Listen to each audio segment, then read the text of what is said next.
right, so good to be back. You know, be out there on the field with the guys, and a lot of excitement because there are a lot of new guys. It's almost like how it used to be in the fall, you know, when you had, before all the mid-years, and you had all the new guys in the fall to look at. Spring usually is not this way, but, you know, with the portal and all the guys, you know, new guys, you know, it's pretty exciting to be able to go out there and look at all the guys. And it used to just be basically high school guys that were a long ways away. Now you got guys that have already played and, you know, should have significant roles. It's pretty exciting. Questions? Lane, y'all announced this morning, Bentley and TCU running back are getting added for spring. How big is it getting Bentley in there now with the other running backs to kind of get those reps going? Yeah, we lost our top 3 production-wise running backs from a year ago. So that was a very important addition. I think he did some great things there when he was healthy. You know, kind of had some Devin Singletary type of runs and stuff. So, again, unique timing of all this, and to be able to add guys, and they're here today, is kind of crazy. I mean, I've made all the references to we have free agency, but even, I mean, we have free agency, and even more the fact that, you know, a guy's at another program a few days ago and now he's here. Really is truly like free agency. Lane, do you guys have any resolution yet on Caden Costa? I don't know that I'm, you know, with HIPAA and stuff, I don't know that I can comment on that, but I'll check on that and then get back to you. Is he practice? He is not, no.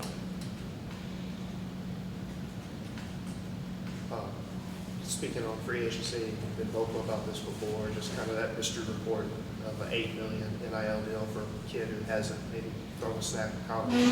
What are your thoughts of this? Seems like it's kind of swelling and growing, and y'all talked about having to compete with those other kind of levels.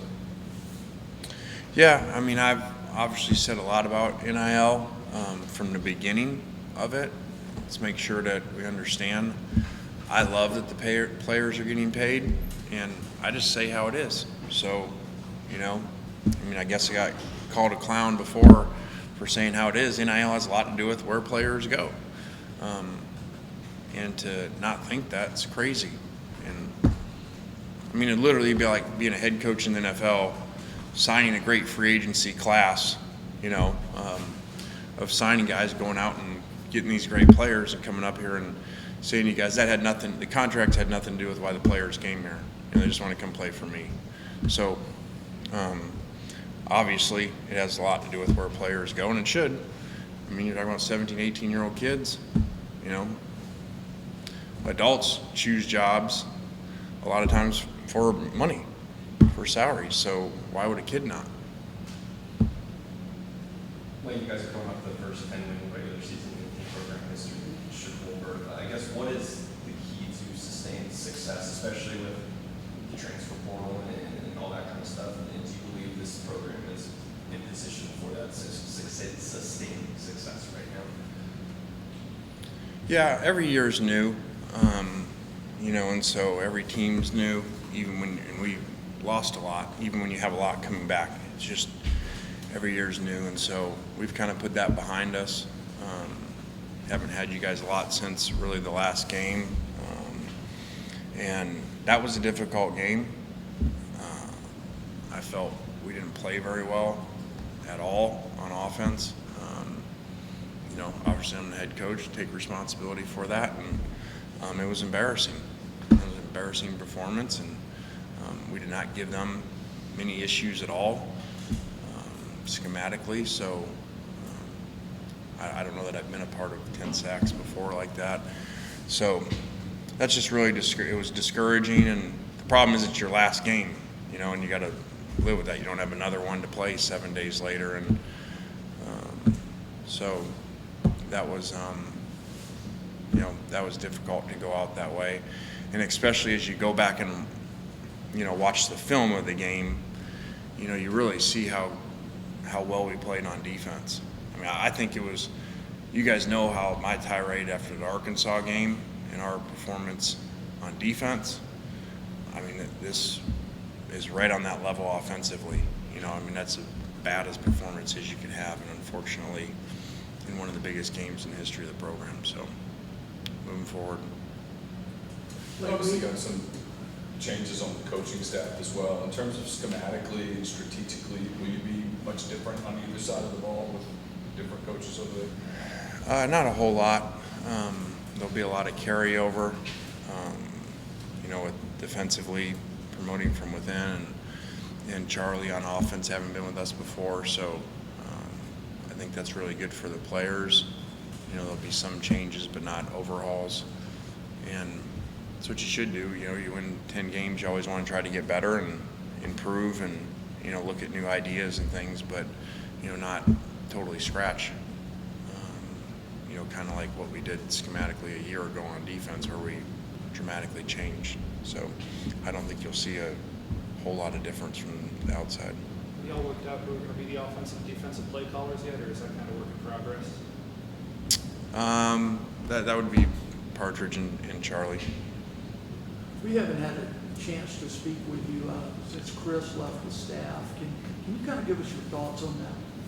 Yeah, I mean, obviously that's unique because he's your brother, and so, he came back, and that happens sometimes. Sometimes, you take jobs and it's the end of the season and you're excited about it, and you get there and kind of have some second thoughts.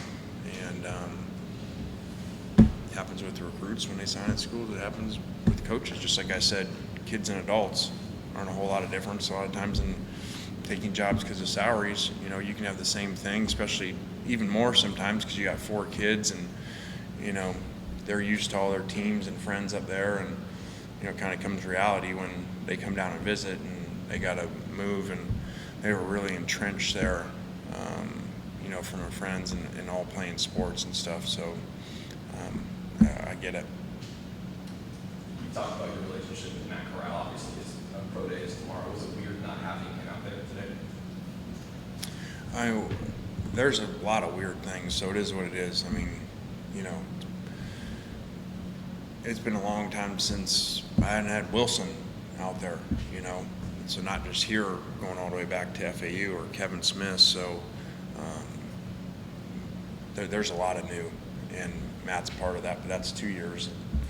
So other guys, this would have been year 6. So there's a lot of different things, but that comes with success, and change is good. You got to embrace change, and new people have new ideas. How would you describe the seemingly quarterback battle that is going to start this spring? All 3 guys will have a chance. We've been in a lot of these over the years, more than we'd like, actually. I mean, at one point, I don't know, 3, 4, 5, 6. I think there was 6 of 7 years in a row we had a new starter, between, I think, last year at USC, Alabama, and FAU. And so we've been very used to this. We had not had a returning starter really maybe 1 year out of all of that. So we've been in this, and again, it can be good because it makes everybody better because there's competition. In an ideal world, does someone emerge in the spring where they're the kind of the leader in the summer, or is that overrated? Always in these things, it would be best for it to be early from a standpoint of the team and everybody knowing it, but we're never going to rush it. These things have gone forever. We ideally never want it to go into the season where they're playing. Just that's never ideal, but that's even happened once. So you got to try to make the right decision. And the more time, the more input, the more information. We don't have preseason games, so the more you can get, the better. So you need to be patient sometimes.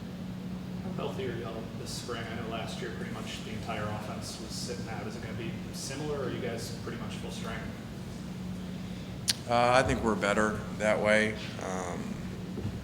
There's some guys not out there or limited, but I think for the most part, we got a lot of guys out there, and all your new guys, are out there. So that's a lot. What is that? 12 now, I think. 12 transfers. That's a lot. Some of the off-season news, if you will, has been that Nick Broker is going to slide down from left tackle to left guard. Can you tell us about the thought process?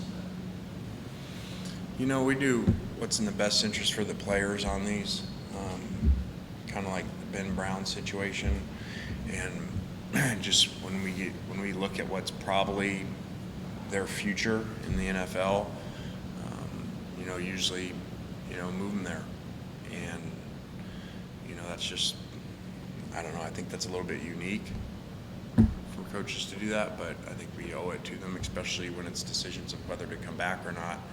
You know, to come back and then force a guy to play the position that they're not going to play, you know, at the next level, you know, is definitely not in the best interest of them, because then they got to do what always happens, and they got to go do workouts and play a different spot and try to say, oh, we can play this spot, but yet we didn't. So I think this is best for him.